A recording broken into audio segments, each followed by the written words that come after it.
চকুত চকুত তাইৰ অলেখ সপোন, বুকুত তাইৰ দুখৰ বোজা। বয়সটোহে তাইৰ কম, অভাৱ আৰু পৰিস্থিতিয়ে কুঙা কৰা তাইৰ অভিজ্ঞ মন। পিছবেলা সময়, তেতিয়া 3 মান বাজে।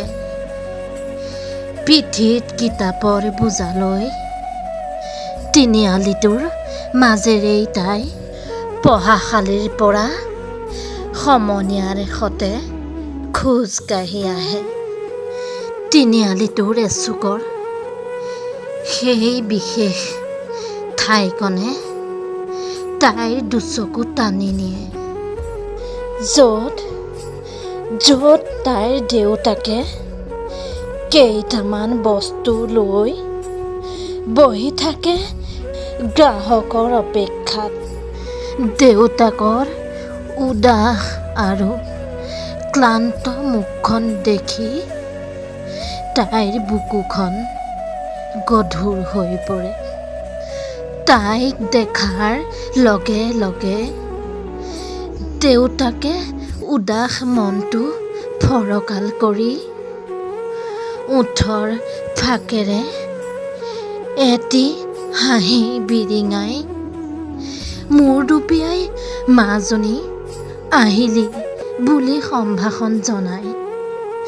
তাইও হাঁহিৰে এটি প্ৰত্যুত্তৰ দি খোজ লয় সমনীয়াৰ সতে। যিদিনা সেই দোকানৰ সন্মুখত তাই গ্ৰাহকৰ ভিৰ দেখে, সেইদিনাই তাইৰ মন হৈ পৰে প্ৰফুল্ল।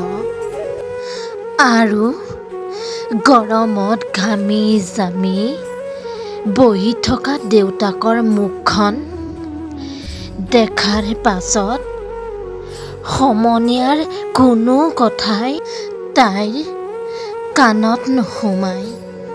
চকুলো হৈ বৈ আহিব খোজা দুখৰ বোজাবোৰ তাই পথৰুৱাৰ চকুত পৰাৰ লাজত কোনোমতে চেপা মাৰি ৰাখে।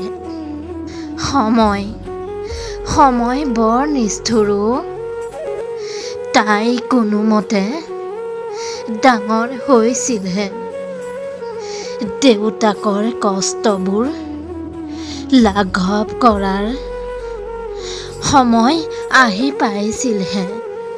সেই সুযোগ নাহিলেই, সেই সুখ তাইৰ দেউতাকে নাপালেই। নিয়তিৰ ওচৰত কোনো হাৰি যাব নোৱাৰে। নিয়তিয়ে সিহঁতৰ মাজৰ পৰা দেউতাকক এদিন একেবাৰে আঁতৰাই লৈ গুচি গ'ল।